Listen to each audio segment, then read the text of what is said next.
The first sound that morning wasn't the alarm. It was the faint tick-tick of a pen cap rolling off the kitchen counter and hitting the tile. That's how still the house was, quiet enough for something so small to sound like an accusation. I was leaning over the guest list, bleary-eyed, tracing the names with the side of my thumb when I saw hers, Emily Rhodes, my ex, written in my fiancée's looping handwriting, tucked neatly between her cousins. I didn't react right away. I just stared at the ink like it might rearrange itself into someone else's name. But it didn't. The line stayed there, stubborn and blue, next to a +1 slot and a check mark labeled confirmed. I met Emily in college. We lasted 4 years, long enough to grow up together and then realize we wanted different versions of adulthood. She left first. I thought that meant it was over for good. Turns out, it just meant she'd linger quietly in the parts of me that never got edited out.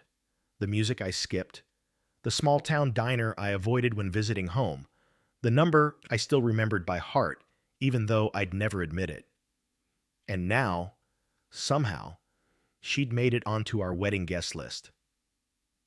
"Who's Emily Rhodes?" I asked that night when my fiancée Lena came home from work. She froze halfway through unbuttoning her blazer. "Oh, Emily, yeah. She's an old friend, right? You mentioned her once." I didn't correct her, not yet. "She's more than that," I said carefully. "She's my ex, from college." "Oh." A small laugh. The kind of laugh people use when they're buying time. "Well, that's awkward." "Awkward?" I repeated. "She's on the guest list." "I know," Lena said, her tone too casual.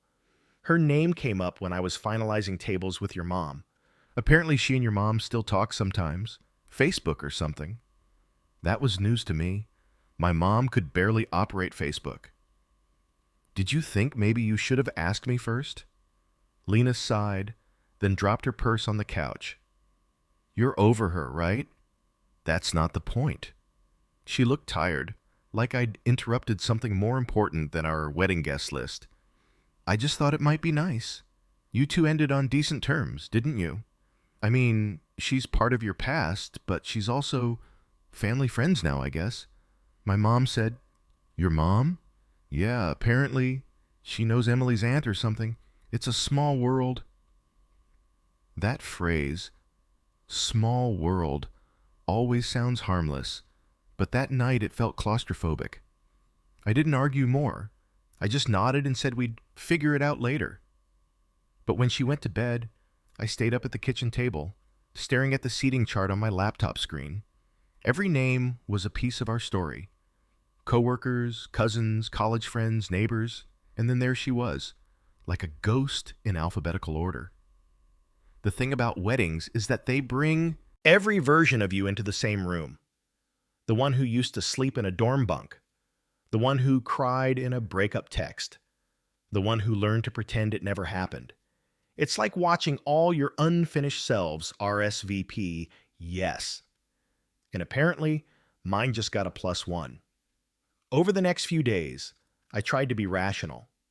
I told myself Lena didn't mean anything by it, that it was just a weird social overlap. But then, her maid of honor, Jess, called one afternoon while Lena was out. "Hey," she said, "quick question. Does Emily prefer chicken or fish?" I froze. "Why are you asking me that?" She texted me directly. Said she's vegetarian but doesn't mind the risotto option. Thought you'd know. I stared at my phone like it had betrayed me. "She texted you?" "Yeah," Jess said. "She said Lena gave her my number for RSVP details." I didn't hear the rest. My chest had gone hollow in that way it does when your body realizes before your brain does that something isn't right. When Lena came home that night, I didn't wait. "Why is my ex texting your maid of honor?" She blinked, genuinely surprised. "She what?" "Jess said Emily has your number too." "Oh," Lena said, dragging out the word like it might calm me down. "Right. I gave it to her. She said she wanted to make sure everything was okay with the dress code. The dress code? Yeah, she asked if it was black tie or semi-formal. I didn't think it was a big deal. I rubbed the bridge of my nose. You don't see how that might be weird? She finished for me, her voice going tight. You think I'm doing something shady because your ex wants to be polite? It's not about being polite, I said. It's about boundaries. She folded her arms. You're overreacting. That's the thing about wedding stress. It doesn't arrive like an argument. It drips. Slowly. You find yourself fighting about guest lists and centerpiece colors, but what you're really fighting about is respect. And I realized that night I didn't feel respected. The next morning, I found Lena at the dining table, scrolling through Pinterest photos of flower arrangements. She looked up, offered me a tired smile, and said, I reached out to Emily, okay? She said she totally understands if you're uncomfortable, but she still really wants to come. She said she's happy for us. She said that? Yeah. She even sent a gift early. It's on the counter. I turned. There it was. A brown box with a pastel bow. I didn't open it right away. Inside, I could already feel the shape of something too familiar. When I finally did open it, later that night, it was a framed photo.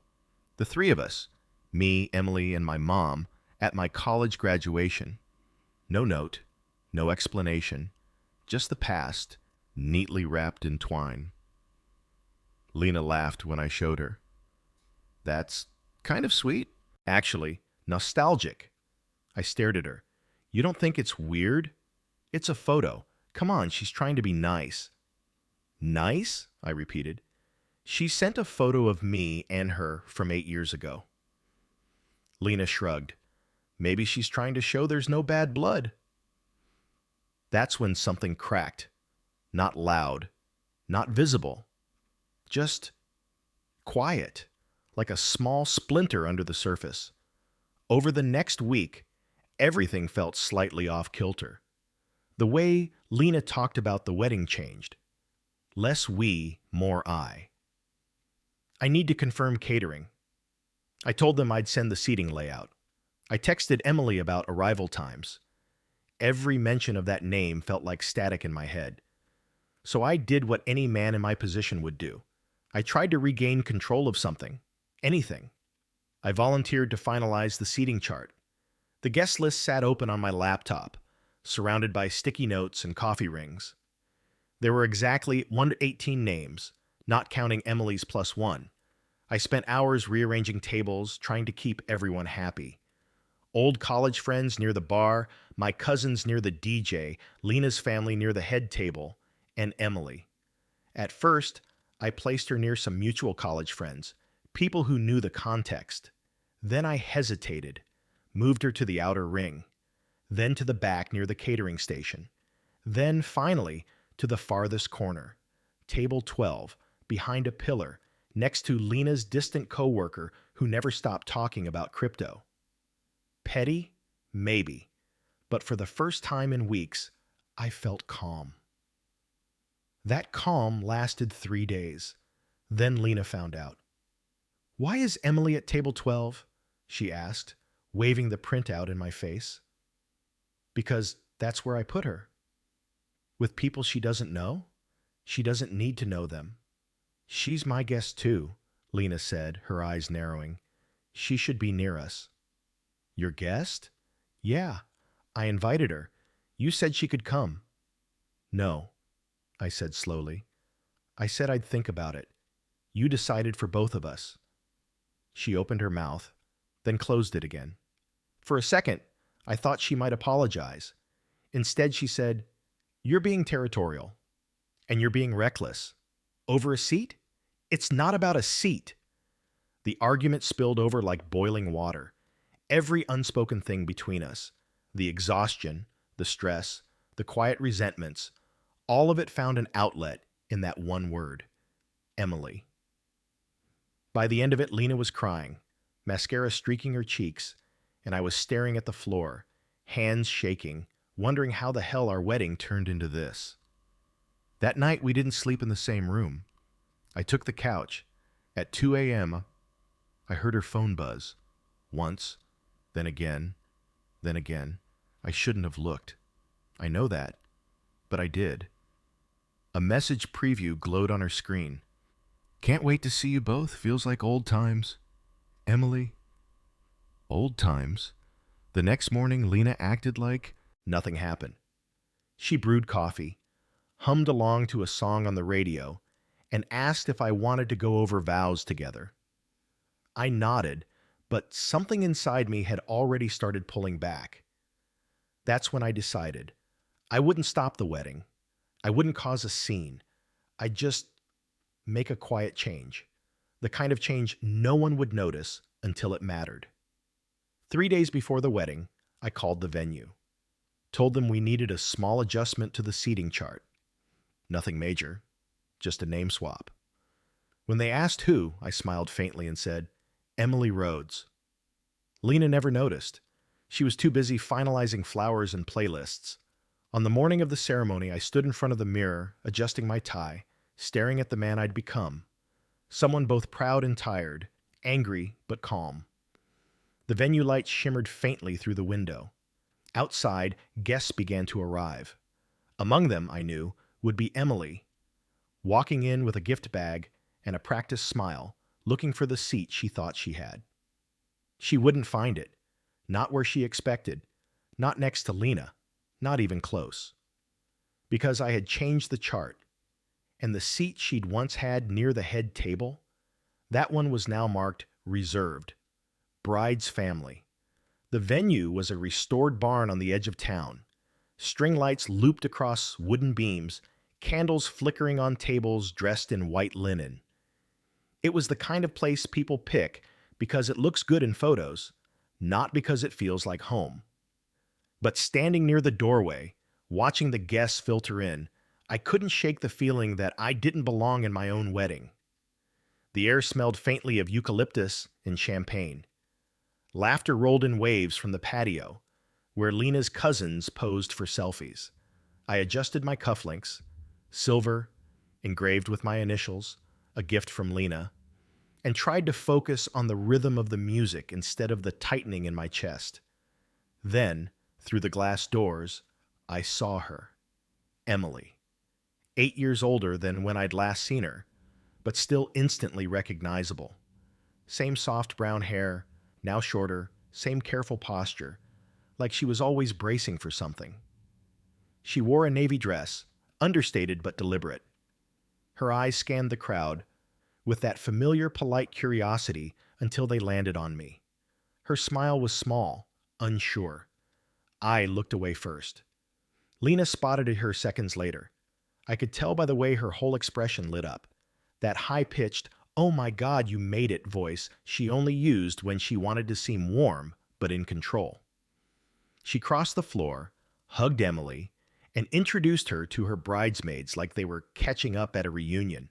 The photographer even snapped a few candid shots. And that's when it hit me. Lena didn't just invite Emily. She staged her presence. It wasn't an accident. It was narrative symmetry. Look how mature we are, the pictures would say. Look how evolved, how drama-free, how modern. Except it wasn't true. I felt it in my stomach. The quiet nausea that comes from realizing you've been turned into a prop in someone else's story. When the ceremony started, everything unfolded like choreography. Vows, applause, confetti, champagne. We smiled in all the right places. But even as we walked down the aisle together, I could feel Emily's eyes somewhere in the crowd. Not longing, not even jealousy, just observation. Like she was taking notes on how I'd rewritten myself. The first time we spoke that day was at the reception near the bar. I'd stepped away from the noise for a breather, trying to loosen the knot in my tie, when a familiar voice said quietly, "I like the flowers. You always said you hated roses." I turned. Emily held a glass of white wine, condensation trailing down her fingers. "Still do," I said. "They weren't my pick." "Lena's?" "Yeah." She smiled, the kind of polite, closed-mouth smile that doesn't reach the eyes. "You look good, Mark." "You too," I said, because that's what you say when you have no idea what else to say. There was a long pause. Then she glanced toward the head table and said, "So, where am I sitting? I didn't see my name." The question landed like a slow knife. "I'm not sure," I said, keeping my voice neutral. "The venue must have rearranged something." She nodded, clearly sensing the deflection, and let it go. "It's fine. I'll figure it out." But she didn't walk away. Not immediately. She looked back at me, softer now. "For what it's worth, I'm happy for you." Something in me wanted to believe that. Maybe she meant it. Maybe she didn't. Either way, I just said, "Thanks," and watched her disappear into the crowd. Later, while Lena was on the dance floor with her bridesmaids, I noticed Emily again. Not dancing, not laughing, just sitting quietly at table 12, alone, next to that crypto guy who was now explaining Bitcoin halvings between bites of risotto. For a second, guilt flared up. She looked out of place, like someone who'd wandered into a movie halfway through and realized she didn't belong in the plot. But then Lena glanced at me from across the room, her eyes bright, her smile rehearsed, and the guilt sank into something colder. I hadn't done this to hurt Emily. Not really. I'd done it to make a point. To draw a line Lena had refused to see. The speeches started just after dinner. Lena's father went first, long, sentimental, full of stories about her childhood. My best man, Ryan, followed with a predictable mix of humor and nostalgia. The room glowed with laughter and clinking glasses. Then Lena took the mic. "I just want to thank everyone for being here," she said, her voice trembling slightly, "especially those who've known us through every stage of our lives, who've seen us grow, fall, and find our way back." Her gaze lingered on Emily, and suddenly everyone's heads turned too. "This," Lena continued, "isn't just about love. It's about forgiveness, about including everyone who shaped us into who we are." The audience murmured approvingly. The photographer snapped another photo. I sat frozen, hands tightening around my champagne flute. That was the moment I realized. Lena wasn't just making peace with the past, she was performing it. And I was the unwilling co-star. When the applause faded, she handed me the mic. My turn for a few words. I stood, heart hammering. For a moment, all I saw was the reflection of the string lights in the champagne glass, tiny bursts of gold flickering across the surface. The room blurred into a single, expectant silence. I could have stuck to the script, thanked our parents, our friends, the venue, smiled, moved on. But instead I said, "It's strange, isn't it? How weddings bring together every version of you. The people you loved, the people you hurt, the people who remind you who you used to be." Lena looked at me, her expression tightening. I glanced at Emily. Her face was unreadable. "And sometimes," I continued, "the best way to honor your future is to stop giving seats to your ghosts." A small ripple moved through the crowd, half chuckles, half confusion. Lena forced a smile. "He's kidding," she said quickly, taking back the mic. "He's nervous." But I wasn't kidding, not even a little. After that, the night carried on, but something invisible had shifted. The laughter was a little thinner, the music a little too loud. Every time Lena reached for my hand, I noticed how staged it looked, like we were trying to convince the room of something neither of us fully believed anymore. I escaped to the courtyard halfway through the dancing. The air outside was cooler, the music muffled. Guests smoked, laughed, clinked glasses. I leaned against the railing, trying to steady my breathing. Then Emily appeared again. "You always did like disappearing at parties," she said softly. I turned. "Old habits." She joined me at the railing. For a while, neither of us spoke.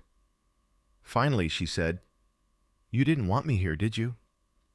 The question wasn't accusatory. just factual. No, I said honestly. I didn't. She nodded. Then why didn't you just tell me not to come? I tried, I said. It didn't matter. To her? I nodded again. Emily took a slow sip of her wine. She likes control. So do I admitted. That's why it won't work, she said quietly. The words landed heavier than I expected. What do you mean? She looked at me then, really looked, like she was seeing the man she used to know and the stranger he'd become all at once. You'll both keep trying to prove you're right. That's not love, Mark. That's a standoff. I didn't answer, because she was right, and I hated that she was right. When I went back inside, Lena was waiting near the cake table, her face flushed with anger masked as cheerfulness. "Where were you?" she asked, her voice low. "Outside," I said. "With her?" "Yeah." Her jaw clenched. "You humiliated me. In front of everyone. That speech was honest. It was inappropriate. It was real." She shook her head, tears threatening to break through her makeup. "I invited her because I thought we could be adults, because I thought we could handle it. And instead, you turned it into a photo op. Don't twist it." "I'm not twisting anything," I said quietly. "You just don't like how it looked when someone finally stopped pretending." We didn't argue more after that. We didn't need to. The distance between us had already done the talking. The night ended the way all weddings do, guests leaving in clusters, laughter echoing down the driveway, candles burning low. Lena disappeared into a group of her friends, smiling for last-minute pictures, while I helped the staff stack chairs. When I finally got to our car, Emily was there again, waiting near the exit, holding her clutch like a shield. "I'm leaving," she said softly. "Just wanted to say goodbye." I nodded. "Thanks for coming." She hesitated. "Take care of yourself." "I will," I said, though I wasn't sure it was true. As she walked away, I caught sight of something on the seat assignments board by the door. A small handwritten note taped over table 12. My handwriting. "Sometimes distance is the only peace left." I don't even remember writing it, but I must have, sometime during setup, half-conscious, needing to leave something honest in all that pretense. When Lena and I drove away that night, silence filled the car. No music, no small talk, just the sound of gravel under the tires. She finally said, "You really couldn't let it go, could you?" I stared out the window. "Neither could you." The next morning, she didn't wake me. I found her on the balcony, still in her robe, staring at the street below. Her ring sat on the railing beside her coffee mug. "Are you leaving?" I asked. "Not yet," she said, "but maybe soon." There was no anger in her voice anymore, just exhaustion, and for the first time, I didn't try to fix it. Later that day, a text came through from an unknown number. Guess we both dodged something. Emily. I stared at it for a long time before replying. "Yeah, maybe we did." That's how it started. Not the end, but the slow unraveling of everything we'd built around appearances and silence. I hadn't realized then that one seat change could become the first domino in a much bigger collapse. Because a wedding isn't where a story ends. Sometimes it's where the truth finally takes its place at the table. It's strange how silence can linger longer than words. After the wedding, our house didn't feel like a home. It felt like a holding pattern. Two people orbiting each other, waiting for one to admit what we both already knew. Something had cracked, and it wasn't going to seal with time. The first morning back, I woke to the smell of coffee. For a second, I almost believed everything was normal. But then I saw the separate mugs on opposite sides of the counter. Hers filled halfway, mine already cold. No good morning kiss, no inside jokes about hangovers or family drama. Just quiet. The kind of quiet that tells you love might still exist, but respect has gone missing. Lena tried at first. She'd ask about work, cook dinner, play soft music in the background, like she was trying to rewrite our atmosphere, but her tone stayed brittle, her eyes scanning for proof that I was still angry. I wasn't angry anymore, not in the loud way, just tired. She'd say things like, "People make mistakes, Mark," and "You're blowing this out of proportion." But the thing about mistakes is that they stop feeling accidental once someone defends them instead of apologizing. 3 days after we got back, she got a text. I only saw it because her phone buzzed next to the sink while I was washing dishes. The preview flashed across the screen before I could look away. "Emily, hope things have calmed down. You looked beautiful. I meant it." I put the plate down. The sound of ceramic against metal rang sharper than it should have. When Lena walked in, I just asked, "You're still talking to her?" She blinked. "Who?" "You know who." "Oh, Emily. She just sent a message to say congratulations. Don't read into it." "Lena," I said quietly, "do you realize what that looks like?" She sighed. "What? That two grown adults can be civil?" "No," I said, "that you need her approval more than mine." That was the first time she didn't have a comeback. She just turned away, and for the first time, I noticed how far apart we'd drifted. Two people standing in the same kitchen, staring at two different versions of what love meant. We didn't fight that day, or the next. We just coexisted. That's the word people use when they can't say separate lives yet. Her laptop lived on the dining table now, mine on the couch. Dinner became takeout containers eaten in silence. At night, she scrolled her phone until sleep took her. I stayed up, staring at the faint glow of the microwave clock, thinking about the look Emily gave me at the wedding. Not romantic, not longing, just pity. I hated that I understood it now. A week later, my mom called. She was chipper, trying to sound casual. "I saw the pictures online. The wedding looked beautiful. Lena's dress, oh, sweetheart, she was glowing." "Yeah," I said, "she was. I even saw Emily tagged in one of them. Can you believe it? You kids stayed friends after all these years." I nearly dropped the phone. "Mom, what did you just say?" "She posted a photo, you and her and Lena all together at the reception. Such a nice one. I shared it to my page." My stomach tightened. "Can you take it down?" "Why?" "Just, please, take it down." There was a pause. "You sound upset. Did something happen?" I lied.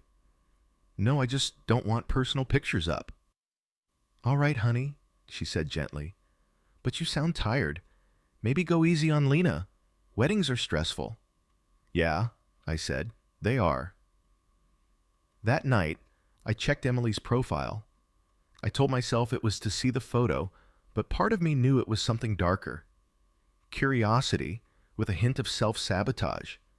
The picture was there, the three of us, laughing mid-conversation.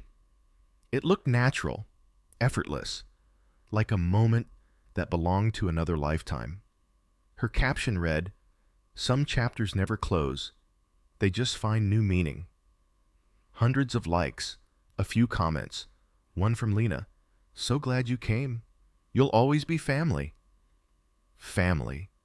That word hit harder than it should have, because that's what Lena had said when she'd first defended inviting Emily, that she was family. Except family doesn't test boundaries just to prove they exist. I didn't confront her right away. Instead, I started paying attention. The kind of quiet noticing that happens when you no longer trust coincidence. Little things. Her phone always face down. Her smile when a text came through. The way she said, "It's just work." A little too fast. Maybe it was work. Or maybe it was another attempt to rewrite the narrative. A story where she was the gracious one, the peacemaker, the evolved adult. But I knew what it really was. Control. She'd invited my ex to our wedding because she wanted to own even the parts of me that didn't belong to her, and I'd let her. Until now. The tipping point came 2 weeks later. Lena's office hosted a charity gala. Black tie, same crowd that had filled our reception. She insisted we go together. People expect the newlyweds, she said. Let's just be normal for one night. I agreed. Maybe I wanted to see if we could pretend long enough to fool ourselves again. We arrived at the hotel ballroom, the kind of place where the air smells like polished wood and expensive perfume. She looked stunning. Navy gown, hair pinned up, diamond earrings catching every glint of light. I tried to match her smile, but it felt like a mask I'd forgotten how to wear. Halfway through the evening, while she mingled with coworkers, I slipped away to the bar. That's when I heard a voice behind me say, "Didn't expect to see you here." Emily. She stood in a silver dress, holding a glass of water. No wine this time. Neither did I said. Lena invited me, she said simply. Of course she had. She said it'd be good for networking. Her company's doing a project with the firm I joined. The room seemed to tilt slightly. Her company? I asked. Emily nodded. Yeah, we actually had coffee last week to talk about it. My throat went dry. You and Lena? Yeah. She hesitated. She mentioned things have been tense. I laughed. Short, bitter. Tense. That's one word for it. Emily looked at me with a kind of quiet sympathy that made my skin crawl. Mark, if I'm making things worse, I'll back off. I didn't mean to be in the middle of... You're not in the middle, I said, cutting her off. You're the chess piece she's moving. She flinched, and immediately I regretted the phrasing. I'm sorry, I said quickly. That wasn't fair. It's fine, she murmured. I know how she can be. When I returned to our table, Lena was laughing with her boss. She glanced at me, smile still plastered on, and whispered, You okay? Yeah, I said. Just ran into Emily. Her expression didn't change. Oh, great. She made it. Of course she did, I muttered. We left early that night. In the car, the silence pressed between us until I finally said, Why are you still talking to her? Lena didn't answer. She kept her eyes on the road, jaw tight. Just answer me, Bob, I said. Because I wanted to prove I could, she said finally. Because you acted like I couldn't handle it, like I was some jealous child. So this is about winning. No, yeah, she said. It's about not losing. That was the first honest thing she'd said in weeks, and the most terrifying, because it wasn't about love anymore. It was about power, about who could rewrite the past and come out looking kinder. The next morning, I packed a bag, just a weekend one, nothing dramatic. Told her I needed space. She didn't stop me, didn't even ask where I was going. I ended up at my friend Ryan's place, the same best man who'd given the speech about friendship and loyalty 2 weeks earlier. He didn't ask questions at first, just handed me a beer and said, You can crash here as long as you need. It took me 2 days to tell him everything.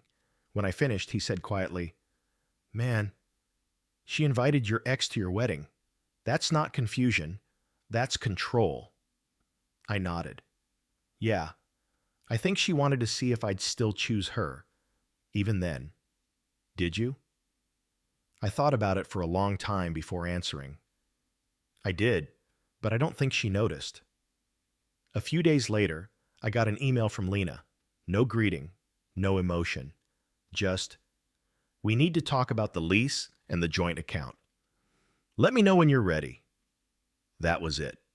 No, I miss you. No, I want to fix this. Just logistics. It's funny how marriage can end, not with a scream, but with a spreadsheet. I agreed to meet her at the apartment that Friday. When I arrived, she was already there. Calm, composed, surrounded by boxes. I'll stay with my sister for now, she said, until things settle. Okay.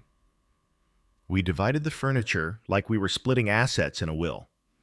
Every item came with a memory.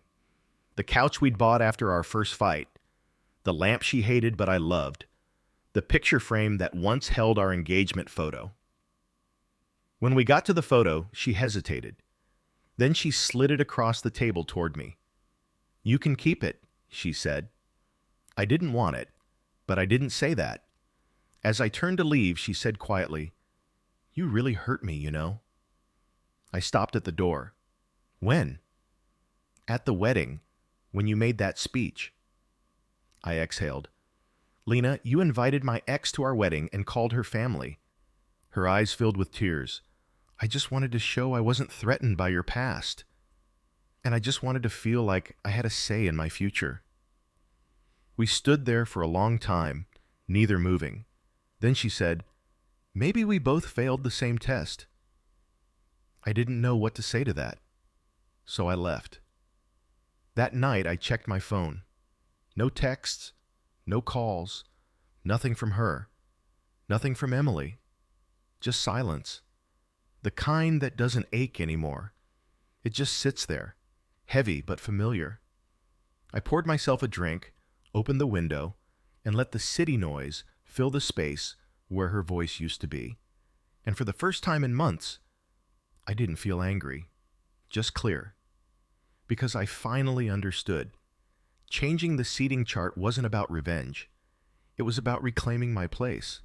And sometimes, that's the first real step toward leaving. A month passed before we spoke again. By then, most people had stopped asking how married life was going. I think they could tell from my expression that the answer wasn't worth forcing out of me. At work, I started staying late, partly because I had deadlines, mostly because the office felt quieter than my apartment. There's a strange comfort in the hum of computers and distant chatter when your personal life has gone silent. Every night I'd come home to the same apartment, half full, half empty. Her side of the closet gone. The faint outline of frames on the walls where she'd taken down our pictures. Even the scent had changed. No more vanilla candles, just detergent and dust. One night, I came across the wedding gift list in an old email thread. She'd marked most items as received.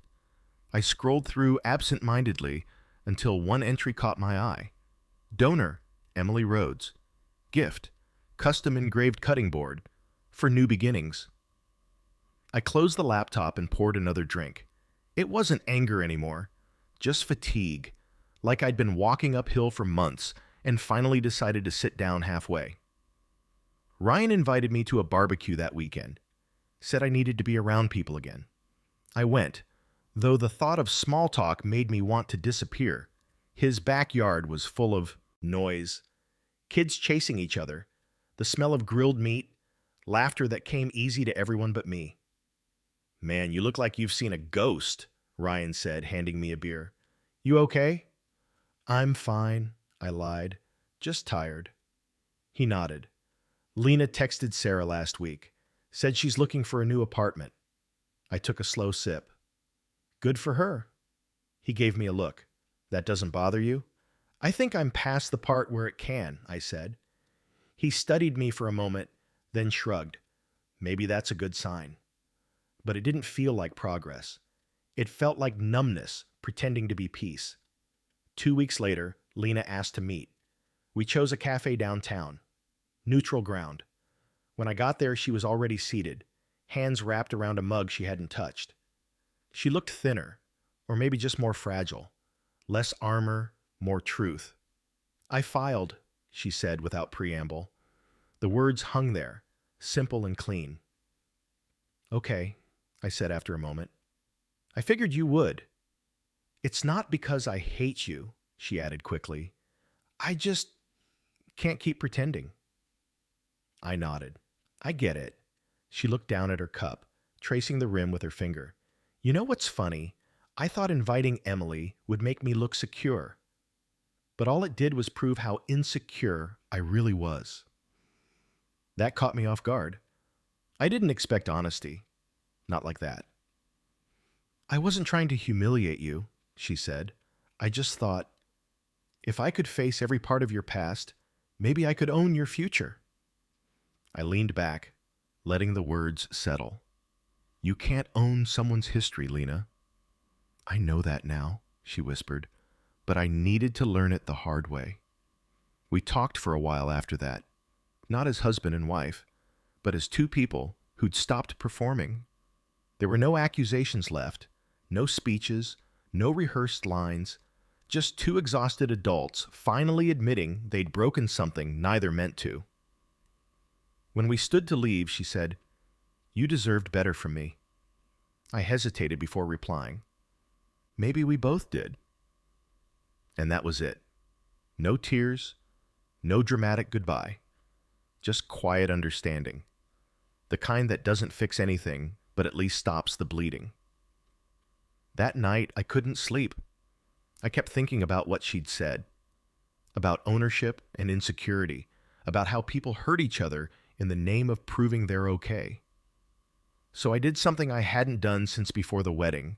I texted Emily. "I think you were right about everything," I wrote. "We both wanted to win instead of heal."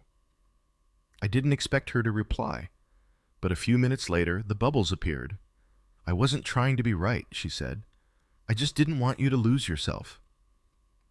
We ended up talking for hours.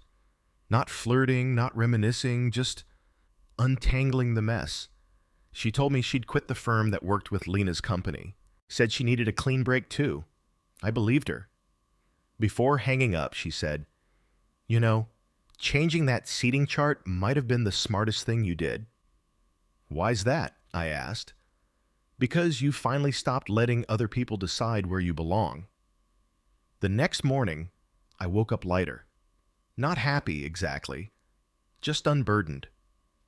I cleaned the apartment for the first time in weeks, threw away the dried flowers from the reception, packed the tux I'd never wear again, and took down the leftover wedding invitation pinned to the fridge. The only thing I kept was the note I'd written on the seating chart that night. Sometimes, distance is the only piece left. I folded it into my wallet. A few days later, I got a letter from the courthouse. Divorce papers. I signed them without hesitation. But the next envelope in the stack stopped me cold. It was from Emily. Inside was a photograph. The same graduation picture she'd once framed and sent as a gift, but this time the frame was gone. On the back, she'd written, "Some ghosts don't haunt. They just remind you you're still alive." No signature. Just that. The weeks after that blurred together. Work, sleep, repeat. But something started to shift quietly, like life was rearranging itself after a long storm. I started going on walks again, cooking real meals, even laughing at Ryan's dumb jokes. One evening, I found myself at that same barn venue, not for a wedding, but for a corporate event. The lights were different, colder, but the smell of eucalyptus still lingered in the air. It hit me like a flashback. The vows, the tension, the way Emily had looked when she couldn't find her seat. I stood near the entrance for a moment, watching strangers laugh where I'd once stood as a groom, and it felt like visiting the ruins of an old version of myself. There was grief, but also something like gratitude, because if not for that day, I might still be pretending. That night, I wrote in my journal, something I hadn't done since college. "Closure isn't a conversation of us," I wrote. "It's the moment you stop needing one." 2 months later, Lena called me out of the blue. She said she was moving, a new job, new city. "I just wanted to say thank you," she said, "for letting me fail without hating me." I smiled. "You didn't fail. We both just ended." "Maybe," she said softly. "Take care of yourself, Mark." "You too." That was the last time we spoke. I don't know if Emily and I will ever see each other again. Maybe that's for the best. Not every wound needs company to heal. Some just need time. But sometimes, late at night, when the world's quiet again, I still think about that seating chart, how one small act of defiance changed everything. It wasn't revenge. It wasn't even anger. It was the first honest thing I'd done in months. And maybe that's what growth looks like. Choosing your peace, even when no one claps for it. It's been almost a year now. The divorce finalized quietly. No courtroom drama, no lawyers arguing over furniture. Just two signatures and a handshake that didn't mean forgiveness, only finality. Afterward, I walked out of the courthouse into a day so ordinary it almost felt cruel. The sky was pale gray, the city humming as if nothing had ended. But something had. Not just a marriage, but the version of me that thought endurance and love were the same thing. I moved across town into a smaller place. No wedding photos, no shared closet, just me, a couch, and the sound of my neighbor's dog scratching at the door every morning. The kind of silence that's no longer punishment. It's peace. For the first few weeks, I didn't talk about it. People love closure stories, clean arcs. They want to hear that you learned something, that you found someone new, that everything worked out. But some endings don't tidy up. They just stop hurting as much. It took time for me to see the difference between loneliness and solitude. Loneliness is waiting for someone to text you back. Solitude is finally realizing you don't need to check. One Friday afternoon, I got a call from an unknown number. I let it ring out, but it left a voicemail. The voice was unmistakable. "Hey, Mark, it's Emily. I heard about everything. I'm sorry. Not for what happened, just for how long it took both of us to leave things behind." I didn't delete it. I didn't call her back either. Some ghosts don't need an audience. They just need acknowledgement. That weekend, I drove out of the city. No destination, just open road and late autumn light fading across the fields. I ended up near the old college town, where everything still looked half the same and half forgotten. I parked near the diner where Emily and I had our first date. The sign flickered, still broken on one side. Inside, the same waitress worked the counter. She didn't recognize me, and I didn't want her to. I ordered coffee, sat by the window, and watched the quiet life I'd once thought I'd grow into. Maybe that's what adulthood really is, realizing that some versions of happiness belong to younger versions of you. On the drive back, I passed the wedding venue, that barn with the string lights. It was hosting another wedding. Different couple, same flowers, same setup. For a second, I considered pulling over. I didn't. I just slowed down long enough to see the lights through the trees. The laughter carried faintly through the open car window, and I smiled.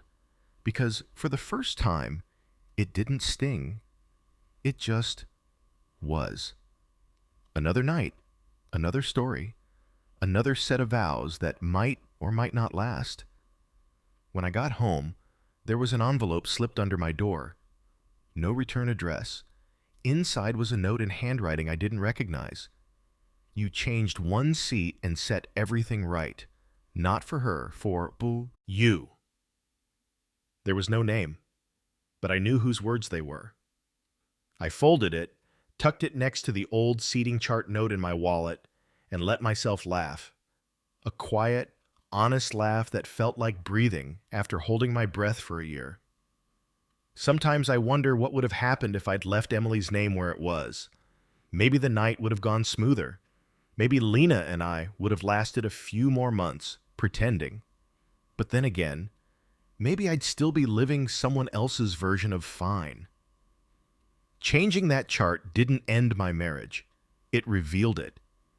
It showed me the difference between peacekeeping and peace. Now, when I tell the story, and I do, sometimes late at night with friends who think they're the only ones learning how to let go, I don't talk about betrayal or revenge. I talk about boundaries. About how quiet self-respect sounds compared to rage. About how it feels to sit at your own table, finally, and realize there's no one left to perform for. Last week, a wedding invitation arrived in the mail. Ryan's. He asked if I'd stand as his best man again. I smiled reading it. His fiancée had written a small note at the bottom. We made sure the seating chart is double-checked this time. I laughed out loud for the first time in months. I'll go, of course, not to prove anything, just to witness something beginning again, knowing how fragile and brave that can be. I don't believe in happily ever after anymore, but I do believe in trying again, honestly. And that's enough. Sometimes, late at night, I take out those 2 notes from my wallet, mine and Emily's, and place them side by side on the table. Sometimes distance is the only piece left. You changed one seat and set everything right. They aren't romantic. They're reminders. Proof that small acts, quiet, unseen choices, can shift the course of a life.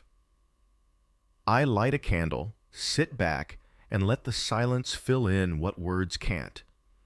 Because peace, it turns out, doesn't need to be loud to last. If this story moved you, subscribe for more real-life confessions and emotional journeys like this one.